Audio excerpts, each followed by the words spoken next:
And here's the reason why I'm still going for Spain. I think we're in for a repeat. He's nowhere near the level that Messi is operating at. We have to do something different now. The group stage is done. 48 teams have gone down to 32 overnight, and from here on in, there are no more dead rubbers, no more we'll be all right on the final day. One game, win or fly home. This is where the World Cup starts to really bite, and England now know exactly who's standing in their way. Hello and welcome to the Inside Channel, the Star Sports sponsored podcast that gets you closer to the tournament than anyone else. I'm Sam Matterface and Alex Crook is in New York. Now, Crookie, the last time I spoke to you, you were out having a very good time in New York City. Just explain to us what you were doing, and then I'm going to give you a little bit of an insight into tournament life and why I'm where I am right now. Well, first and foremost, a brilliant day yesterday. I was due to be in amongst the England fans behind the goal, and then I got a very late call up for a couple of hospitality tickets, which obviously, me being me, I took full advantage of. That was brilliant. We stayed partying at the stadium. They had a DJ with a big screen showing the Colombia-Portugal game behind. That was great. Then we had a little stroll through Times Square, which is an absolutely mental place at night, far too busy for me. But we did find a little bar where you can get a beer and a whiskey chaser on the side for $6. Wow, and I'm sure you were very, very happy about that. Meanwhile, you did send me a text, actually. You said to me, come meet up with us. We're here, you know, you're on the other side of New York, get here. And I said, okay, give me a couple of minutes. I'm just with the lads. We're having a bit of a debrief. We were sitting all upstairs in our hotel. Roy was there, Rice was there, Gary having a chat. Dicko came back to the hotel. Production staff just talking about what we were doing next. And then this is the way it works, right? Because the last group game finished very late. DR Congo came back and beat Uzbekistan. We had to wait up and see what that meant for what happened next, because the way it works with ITV and BBC is that they pick on a round-to-round basis now. So there's a certain number of picks, 8 each or whatever it is in the round of 32 for 16 matches. And you get allocated a game, and then that's it. That you're off. So last night, very, very late, we picked at BBC had first pick of this round, so they went for England, obviously. We had second pick. We picked Brazil versus Japan. So that's in Houston, Texas, right? So we've gone, right, okay, phone call straight away. Sam, you're going to travel tomorrow. You need to be ready at 8 o'clock. You're getting picked up. You're going to Texas. So we were like, okay, put the margarita down. We've got to go now. Pack the bag. We thought we were going to be, we'd sort of plotted it. You sort of do all these projections and predictions about what you're going to do next, but it never really comes to fruition. We thought we were going to be in New York or Boston in the early part of the week, but it's Texas instead. So we're off to Texas right now. We're going back to that area, and then we're going up to Seattle. Do you know what? You've bent it out of shape, I've heard. Is that right? Yeah, well, it was torrential rain yesterday, as you know, and we were all wearing, Pacamax. But yeah, I don't know if the rain's done a little bit of damage, which is unfortunate because, again, even in the bar I was in last night, a lot of England fans, a lot of people who have been listening and watching Inside Channel, they all love the hat. They all love the hat, yes. It's part of your personality, brother. You've got to keep it going. Right, let's talk about the first knockout stage and what we can expect. The round of 32 draw is set. Every route to the final now is mapped out. We're going to spend a proper chunk of the show sort of arguing about it, really. We'll get some England reaction as well. Bellingham and Kane seeing off Panama yesterday. The big stars turning out for England, but it wasn't a perfect display. I don't think anyone would argue otherwise.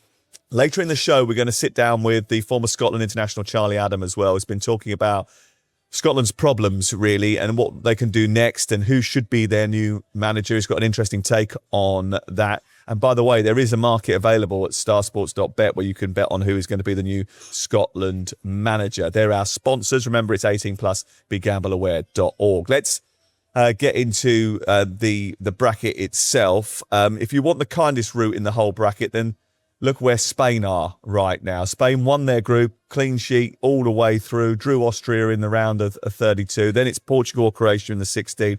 Los Angeles quarterfinal, most likely against the host nation, the USA.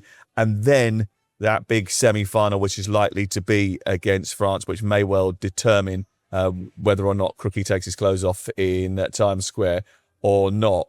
The point is what's not in their way. Brazil, Argentina, and England are on the other side of the draw, and Spain can't meet any of those until the final. Their biggest route to success is France, which is why I picked them in the first place, but why I think I would probably double down on them when we re-pick once again. Contrast that with England, and although they've got DR Congo, I mean, I think their route to the final is treacherous now. I don't know what you think, because it's DR Congo, Mexico in Mexico City or Ecuador, quarterfinal against Brazil or Japan in Miami, and then Argentina. Yeah, it's tough. But I mean, this is what we thought before a ball was kicked at one stage yesterday. There might actually have been some benefit to not topping the group, and it looked like that might not happen when Croatia were winning, and obviously England were toiling at that point. But how did you think that?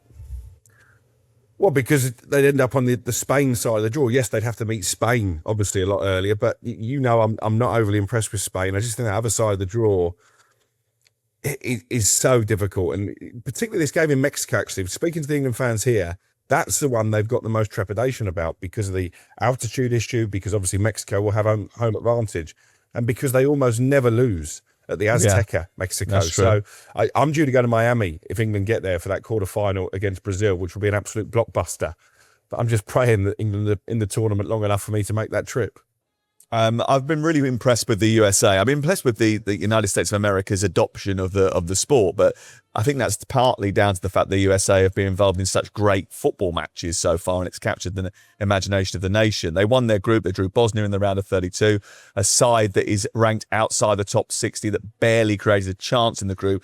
Get past that, then they could have Belgium, who I don't think are that good. I don't know what you think. So there's a great opportunity that we could end up with a Spain-USA quarterfinal, which would be stellar. That would be in LA as well, which would be a cracking run to the last day on home soil and equal their 2002 stellar performance. Let's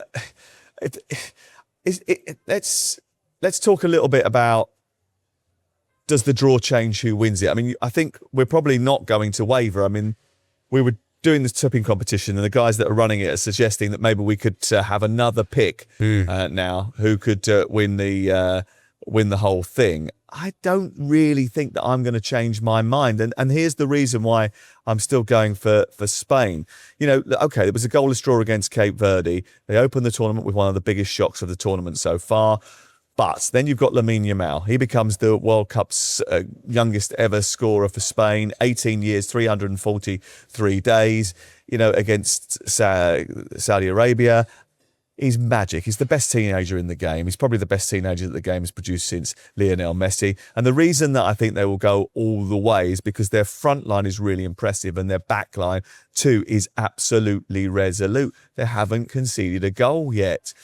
France, for all of their firepower, I still think that they can make a mistake and concede a goal. And Spain are very, very disciplined.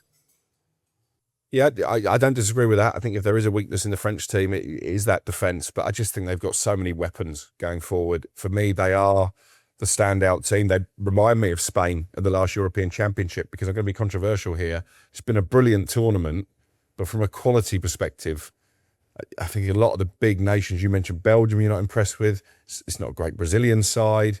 Even England, apart from one half against Croatia, have underwhelmed. I don't fancy Germany at all. I think they're going to get found out pretty quickly. The Dutch are okay, but concede too many goals. So I don't think the quality of those nations is as high as it has been in the past. And I just think France and Argentina are the two outstanding teams for me. I think that'll be the final. I think we're in for a repeat. Well, let's see. Nico Williams, Lamine Yamal, Dani Olmo, Oyarzabal.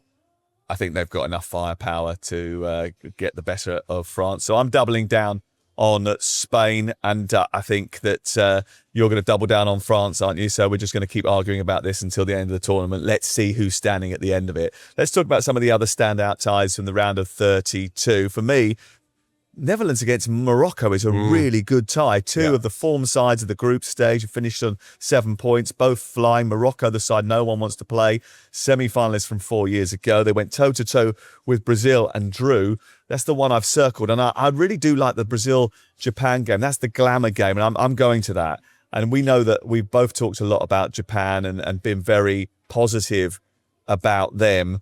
I think they can give Brazil a headache. I do as well. I certainly think they're capable of getting on the score sheet. Not sure Brazil are brilliant defensively. Really like what Matheus Cunha and Vinicius Junior have done going forward in this tournament. So I think this could be the most aesthetically pleasing tie of the round. I had to take on board your point about Netherlands-Morocco, but I think it might be a little bit more defensive than this one. And I think Brazil are going to have to bring their A game to get through. Did South Korea didn't qualify, did they, out of the group in the end? I was just thinking, because one of my big pre-tournament bets, as well as Scotland to go out in the group stage, that returned at 2-1, was Japan to be the top Asian nation around about 10-11. So my in-tournament tipping isn't going brilliant, but my anti-post bets are working out quite well. I love the fact that you're just trying to reinvent history. We know what you're like. You're a bit of a, let's say a spinner. You'd be good if you were a political advisor. You'd be a great in the spin room after a debate, wouldn't you? You'd be telling everybody it was great, even when it's bad. You're 40 points behind, fella. Just face it. We'll do the standings very shortly. I'll throw one more in. The old man derby. Portugal against Croatia. Luka Modric against Cristiano Ronaldo. Two former teammates. I mean, it's the 40-year-olds going against each other. What a fantastic turn of events in Toronto. Yeah, but how ineffective was Ronaldo again against Colombia? What a game, by the way. One of the best 0-0s I've ever seen. But I think Colombia probably deserved to come out on top. Obviously had that goal ruled out late on really harshly, and Ronaldo was just not at the races, and then a couple of hours later up steps Lionel Messi off the bench and scores a free kick. I think that GOAT debate is being ended at this World Cup. I think it's very, even as a Manchester United fan, it's very hard to make the case for Cristiano based on what we're seeing out here. And I understand that because you're talking from a very recent bias. However, you also have to remember that there are 3 years between them. So, Ronaldo's been going on a lot longer. He's playing a slightly different level of football now, yes. But you're right, he's been ineffective apart from the last few minutes, the first few minutes of the game against Uzbekistan when he scored that goal and then scored another one. But he's nowhere near the level that Messi is operating at. By the way, you talk about that free kick. I mean, what's the wall and the goalie doing? Yeah, seriously? It wasn't great. It wasn't great. But, I mean, is his name on the golden boot already, Messi? What's he on now in terms of goals? 6? Yeah. I mean, he's not done yet. I'm a little bit surprised he didn't get more against Jordan, to be honest with you. I thought he might end the debate there and then. Okay, so team I didn't see coming in terms of their performance. I didn't expect Morocco to be as good as they have been. 9 African nations reached the last 32, which is a record showing. They're scattered all across the bracket. If you were going to push me as to one who would go through to the last 16, I'm going to go with Senegal. Yeah, I wouldn't argue with that. I think they've got a nice draw as well. I think some of the African teams have been terrific. Obviously, Bastian Schweinsteiger has taken a bit of heat for his criticism of the Ivory Coast. I don't really understand what he was trying to say, to be honest, because I think the Ivory Coast have been brilliant whenever I've watched them play. In terms of the team who've surprised me, though, you've already talked about them. I think it's the hosts. I actually tipped up Turkey to win that group. I didn't fancy a USA team with Tim Ream at the heart of the defence to necessarily make any waves at this tournament. Speaking to the locals when we first got here, they weren't convinced by Mauricio Pochettino, but they've been sensational, the US, and I really like Dest. He's been one of my stars of the tournament so far. Yep, Malik Tillman, I like his physicality. I think he's been really impressive. Weston McKennie's been at the heartbeat of everything. And Pulisic coming back at just the right time. Looks like he'll add a little bit of extra fizz of electricity to that team as well. Let's talk about England then. Wasn't great. 2-0, job done, top of the group, but no one's pretending it was vintage. But it took until the hour mark before Bellingham broke them down from a Saka corner. Then he teed up Kane 5 minutes later. It was basically the Jude Bellingham show, wasn't it? Yeah, and I think we talked about that a lot when we recorded at Star Sports HQ in London. We both felt that Jude Bellingham would come here with a point to prove. He could well be England's star performer. And I think he has been. The assist was arguably, as impressive as the finish. Obviously was rested towards the end of the game, but they needed that bit of magic to break down a pretty stubborn Panama side. I thought Panama were quite good, actually, and if they had better finishers, England could have been in trouble because they gave away opportunities, and that would be a concern. We've lost another fullback, I say in inverted commas, because he's not really a fullback, Yarel Konsa, to injury, but we were right when we predicted he would start as a right back. And yeah, Thomas Tuchel has got to find a solution between now and the next game, because Congo are no mugs either. And actually Congo have got more weapons at the top end of the pitch to hurt England than Panama or arguably Ghana. Yeah, Kane scoring a goal which mattered more than just for the scoreline. It was his 11th World Cup goal for England, taking him past Gary Lineker as the country's all-time leading goal scorer at World Cups. The honest verdict from me, Panama are already out. They'd not scored a goal all tournament, and they still came close to doing so against England. In fact, it was only a small infraction of offside which stopped them from getting one back late on. The counter-attacks, and I said it during the commentary, and I turned around to Lee, I think it was halfway through the first half, I just went, these transitions are worrying me a little bit. And this is not the first time. So I saw New Zealand counter-attack and get some joy against England. Japan scored that way in one of the friendlies. Uruguay had some counter-attacking opportunities. It's a weakness. It is a weakness, and it's something that they need to get a hold of very quickly. And I'm not entirely sure where it comes from. I think it's just not being said. Maybe it's because the fullbacks are so encouraged to get involved in the middle of the park or spend so much time going forward that there are gaps that appear when you turn over the ball. Maybe it's carelessness in possession, sometimes at the wrong moment, which ends up with a turnover, and then they're not set to counter press. But England are a little bit concerning for me when they lose the ball and quickly the opponent has speed to break. So look, listen, at the end of the day, there were mitigating, I think I said it in commentary, there's mitigating circumstances. The squad's not balanced. They've got injuries. There's fitness concerns over some of their big stars. And to be honest, that team hasn't played together ever. The fact that you've got Kwanzaa at right back, then O'Reilly back at left back, they've changed that every single time they've played so far. You had a new midfield dynamic with Rodgers coming into play in the 10 and Bellingham playing alongside Elliot Anderson, so he has to play slightly deeper this time around. Obviously, Saka's only just coming back and he's starting. Rashford's starting for the first time of the tournament. So, okay, there's some excuses there, but, you're playing Panama, lads. You've got to make sure you get over the line. They got over the line. They won the group. It can only get better from here, but they're going to have to be a lot better if they've got any chance of getting through to that quarterfinal and then going on from there. What would you, 5 changes this time around, what would you change for the next game against DR Congo? I think I'd get Bellingham higher up the pitch. Made more of an impact after half-time doing that than when he was sort of sitting in next to Elliot Anderson. I assume Declan Rice will be available for the next game, so Rodgers will make way.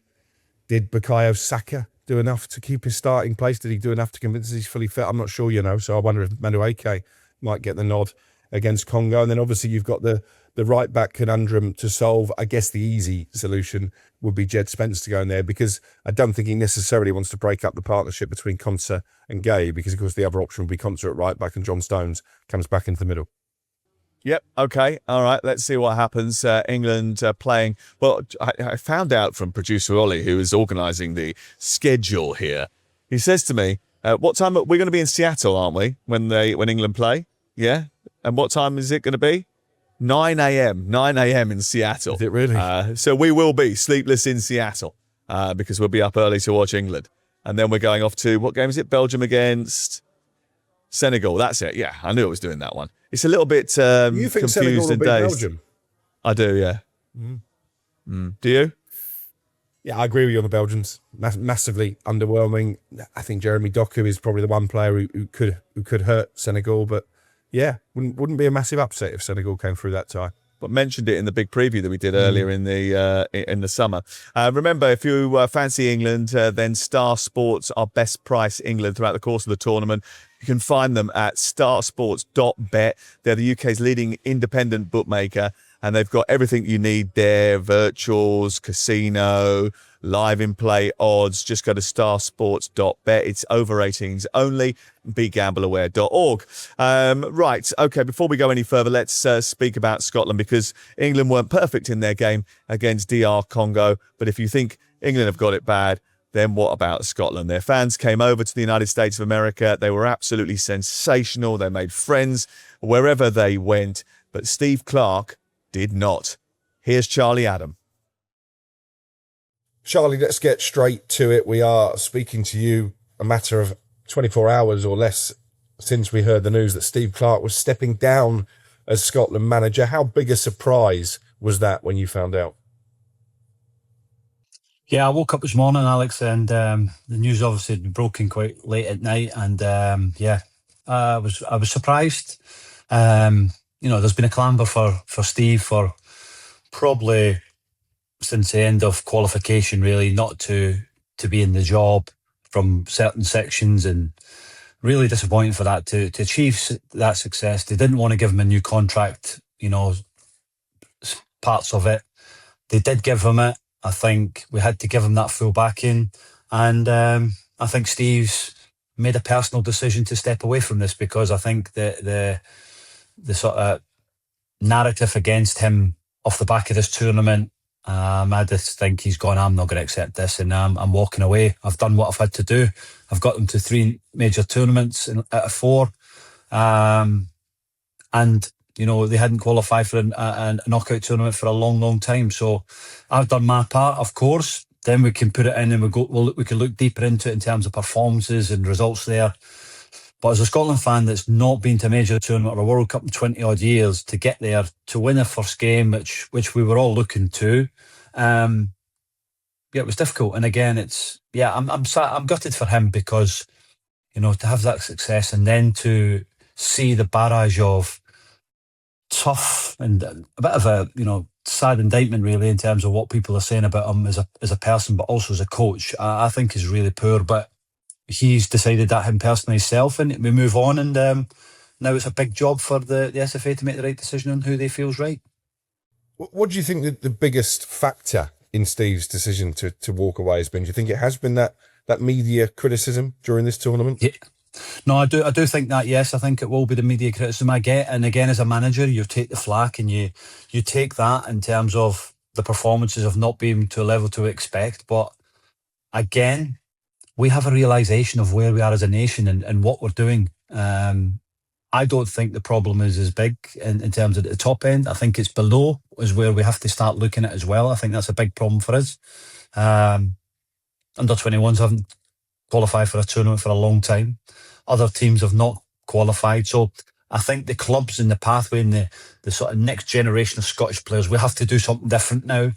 And now it's down to these people that are running the SFA to make a decision on where we want to go as a national team. I still said over this sort of last 6 to 8 weeks, we have no training base as a national organisation, and we've qualified for three tournaments out of 4. We need to have a base for our players, our young players, our next generation from under 16s upwards, being able to have a base and a camp where they can go. And I'm not saying you have to go and spend like St George's Park or other national teams, but we need a base where these boys can actually go and feel part of it and feel like they're playing for the national team. So that's one of my big things that I've tried to go out and trying to go. But Ian Maxwell, Michael Mulroney now, they've got big jobs to fulfil with Steve leaving this organisation now.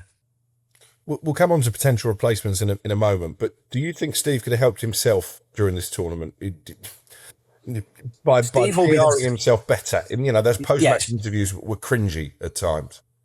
They were disappointed. Steve will be disappointed when he looks back and goes, "What I think I've made mistakes in terms of what he didn't say after the games." The supporters want to hear it, and at club level, you can use that, because that's the support. That's your time to speak to the supporters as the media, how you feel, how you portray it, how you go. And he'll be disappointed. I think he'll know that he's made the mistake in terms of how he didn't speak to the media after the games and the way he walked out the interview. That I think that's more of a frustration. And in terms of also how the players have played and how the group have done in the tournament, but also, again, you're the face of it, and I get that, and you have to try and sort of lead, and you have to be the focal point, and you have to speak. So I get that, and there is a huge disappointment, but there's more to it just than the interviews. And in terms of what happens next, you look at some of the names near the top of the betting. Ange Postecoglou, I think, is the early favourite. I would be surprised if the SFA can afford to do that deal. David Moyes, is on the list as well, and that would make a lot of sense. But again, is he really going to walk away from a well-paid Premier League job to take on this project? Who do you think would be the right man moving forward? I've been asked it a couple of times now in what the tournament is at. I had my backing of Steve. I felt that he was the right guy because I knew and I feel that there's nobody Scottish that's available, that's ready, is right for what we are. We might have to go in a foreign avenue. We might have to go down a different way of doing it. You know, Bertie Vogts was the last foreign manager, so and that was after Craig Brown. So that's a long time ago. We might have to look at different options, but you know, if I could think off the top of my head at the moment, probably there's Alex Neil, who's a Scottish manager but again, done a decent enough job at Millwall last year, and you know, so unless it's financial worth it as well, because I don't know what the Scottish national team manager pays, but you're definitely not going to get David Moyes at this time. You're definitely not going to get Ange Postecoglou. So yeah, I think it might be a foreign manager, but that's now the job of Ian Maxwell and the board and Mike Mulroney now to find the right suitor. Ian Maxwell's first job was to appoint Steve Clarke, and he done that well. So, you know, that's a real positive for him. That the first manager he appointed was successful. So, you know, he obviously knows what the right things to do, and hopefully we can choose the right manager to take us forward. I've got a bit of a curveball for you in terms of a potential replacement for Steve. What about Darren Fletcher? Obviously, has been part of the coaching staff at Manchester United, was interim manager after Ruben Amorim left, knows the Scotland national team. Would that be a bridge too far for him, do you think? Is he not experienced enough?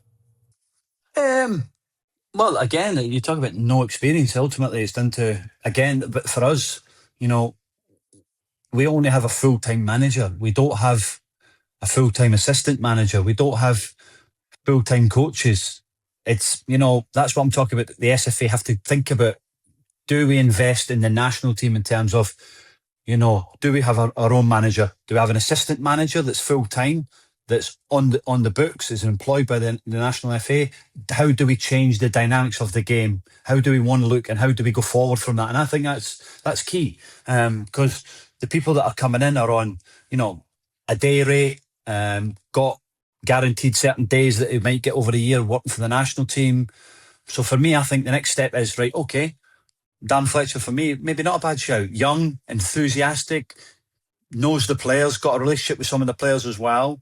But he will need somebody there with good experience of maybe national football that he can bring with him as well and do that. So there's a lot of names going to get branded, and a lot of people will be interested in it because of, I think we've probably got one more tournament with this sort of senior group of players that are there. And again, like you say, it's been a sort of successful period in terms of qualification. I don't think you can rule anybody out. I think they've got, don't have long now till the next international break, the international window. So they'll have to start making decisions quickly, what they want to do, how they want to go. And they might go with a sort of young, up-and-coming coach that they feel that can maybe be the one that can make a difference. And just finally, how do you think Steve Clarke will be remembered? What's his legacy as he walks away? Depends on who you're asking. If you're asking supporters or you're asking non-football people in terms of, people that are look at only results, then obviously they'll look at the one win in 9 games in major tournaments, which will be a huge disappointment. But as a former player, and then understand that where we are as a nation and what we've achieved in terms of this short period of time to get to tournaments, I think is a massive achievement, because we've underachieved for a long time. And we can dissect and say, we've only won 1 game and it was Haiti. But, I keep saying some of the groups that we've had have been tough, and that's where we are because of our own FIFA ranking. And the qualification is easier now to get there.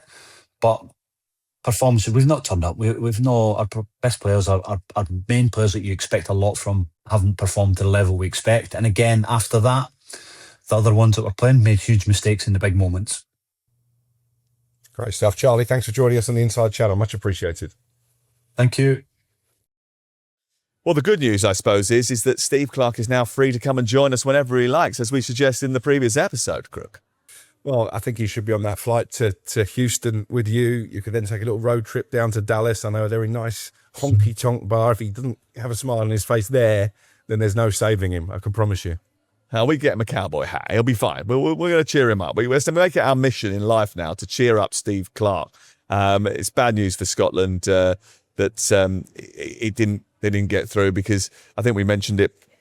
You know, you've been talking about it all the time. You didn't think they'd get through right from the very beginning, but after what happened with Haiti, we knew there was going to be a problem because they didn't score enough goals. Anyway, let's talk about the tipping competition, because you're not doing very well on that. Do you want to know the current standings? Here we go. Drum roll, please. Okay. Alex Crook, so far, 8 bets settled. He is a tipping cowboy. That's right. And he's been bucked right off. Minus 12 points so far. You must be absolutely humiliated by that, especially when I tell you that after 8 bets settled, my total is plus 24.1. I'm 36.1 points ahead of you right now. It is a lovely, very comfortable place to be. Another bet landed for me this weekend with the Harry Kane tip and the England victory to 0. So I suppose you need desperately to try and claw some points back. How are you going to do it? Well, my bet landed as well for a draw in that Algeria-Austria game. Didn't close the gap though, did you? Just about. No, but I was looking at the gap actually, and there is an anomaly. Total stake points, Sam Matterface 90. Yeah. Total stake points, Alex Crook 110, because 2 of your bets were voided before the off. So actually, if I got those 20 points back, or you lost those 20 points, then the gap would be a lot smaller. But anyway. No. Actually, what you've forgotten there is that I had 10 points taken off me, even though a bet that I placed was voided and it landed. So you're very lucky that it didn't count, because if it had done, the gap would have been way over 50. Well, listen, it's a marathon, not a sprint, particularly in this tournament. You know, I got a stat yesterday, Jim Proudfoot. Again, that was again another bit of crookie spin. Complete nonsense. Jim Proudfoot, our colleague at Talk Sport, told me yesterday, we've already had more games, or as many games at this World Cup as we did in the whole of the Qatar World Cup, which is quite phenomenal, really. But anyway, on to my tipping for the next round of fixtures. I was going to go with the Mbappe, Haaland, both to score double, but I've actually gone Brazil, Japan, both teams to score, and I'm going to double that up with a goal for Haaland. Norway taking on Ivory Coast. Yeah, we did a bit of study on that, actually, because I was thinking about including the Brazil-Japan game in my bet, and we realised just how many times Japan had managed to win to 0 or not concede too many goals. So we decided to avoid it. But great that you're doing that. Good luck to you. Well, you got help, have you? Yeah, well, not help. I've just been looking through the statistics. We've just been discussing it as we're going along. Producer Ollie's not just your producer, he's your tipster. I don't think so. Right, okay, so I'm going to go for a France-Germany double. I was going to throw the USA into it, but I thought that would be a little bit unfair to make you wait even longer. So I'm going to go France-Germany double. Germany starting their knockouts with Paraguay in Boston, and then France have a game against Sweden in New York the next day. So I'm going to go for both those two teams to win in 90 minutes, which is good. So let's see what happens next with the tipping competition. Thank you very much to Star Sports for supporting the podcast. We appreciate that. They're the leading UK independent bookmaker, and throughout the World Cup, they're best price England in every one of their matches. If you're backing the boys, that's where you want to be. Sports casino, live casino, virtuals, all under one roof. Head to starsports.bet to get involved. You must be 18 or above to bet. For tools and resources around safer gambling, visit gambleaware.org. That's your lot for the first knockout stage edition of the Inside Channel. Thank you very much to Charlie Adam. If you've enjoyed it and you've made it this far, please hit subscribe, drop us a review, tell all your friends about us, and follow us wherever you get your podcast. It genuinely helps, and it is just the two of us giving you access you won't get anywhere else. England's last 32 ties with DR Congo. We'll be back to preview that in the next couple of days, so stick with us. Thanks for listening, and do you want to give us a yee-haw to close? Yeehaw! That's the bit that's going to go viral. See you later, folks.